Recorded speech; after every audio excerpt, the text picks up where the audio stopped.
आज आम्ही गेलो होतो काळवाईला. तर स्वागत आहे मंडळी तुम्हा सगळ्यांचं माझ्या छोट्याशा मिनी ब्लॉगमध्ये. मी आशा. आणि इतके जास्त पाय जाम झाले होते ना, रात्री म्हणजे 4:30 वाजता प्रवास सुरू केला घरून.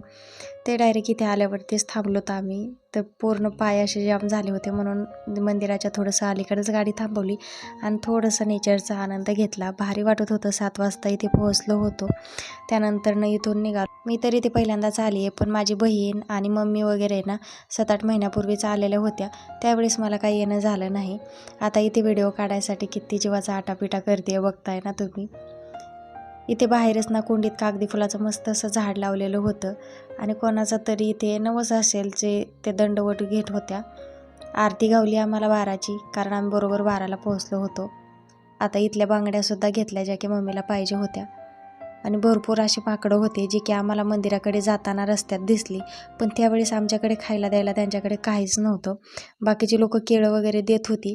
आणि मग तिथून येताना ना आम्ही जेवायला चपात्या वगैरे आणल्या होत्या ना, तर त्याच त्यांना टाकल्या मग जाताना. मम्मीला तर खूप वाईट वाटत होतं की म्हणजे इतके सगळे माकडं कसे इथे एवढ्या उन्हाचं राहत असतील, काय खात असतील. आता हे येणारे जाणारे सगळे प्रवासी यांच्याच सहाऱ्यावर हे सगळं जगत असणार कदाचित. आता भरपूर चपात्या टाकल्या, पण माकडंच एवढे होते ना की किती टाकल्या तरी त्या कमीच पडत होत्या. एक माकड ते येऊन काचेवरतीच बसलं बरं का, खूप मोठं होतं हे तर. त्यानंतर जेजुरीपाशीच एक मुकी दत्त आहे ना, तर तिथे सुद्धा आम्ही गेलो होतो. आता जेवढं दत्ताच्या मंदिरात गेल्यावरती प्रसन्न वाटतं ना, तेवढं कुठेच वाटत नाही. खरंच मनापासून सांगते. म्हणजे इतकंच भारी वाटत होतं ना की इथून जावंच वाटत नव्हतं, पण आम्ही अजिबातच इथे बसलो नाही 5 मिनिटसुद्धा, कारण लेकरं गाडीमध्येच होते. आणि जर आम्ही लवकर गेलो नसतो ना, तर ते तर तिकडे उघडूनच निघाले असते.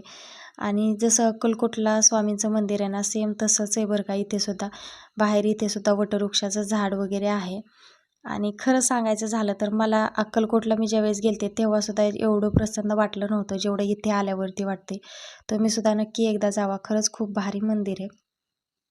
आता इथे ना दत्ताची मूर्ती आहे तर खाली, पण ते खाली वाकून पाया पडताना मला दिसलं, त्याच्यामुळे त्याचा काय व्हिडिओ घेता आला नाही. चला आजच्यासाठी एवढंच. बाय.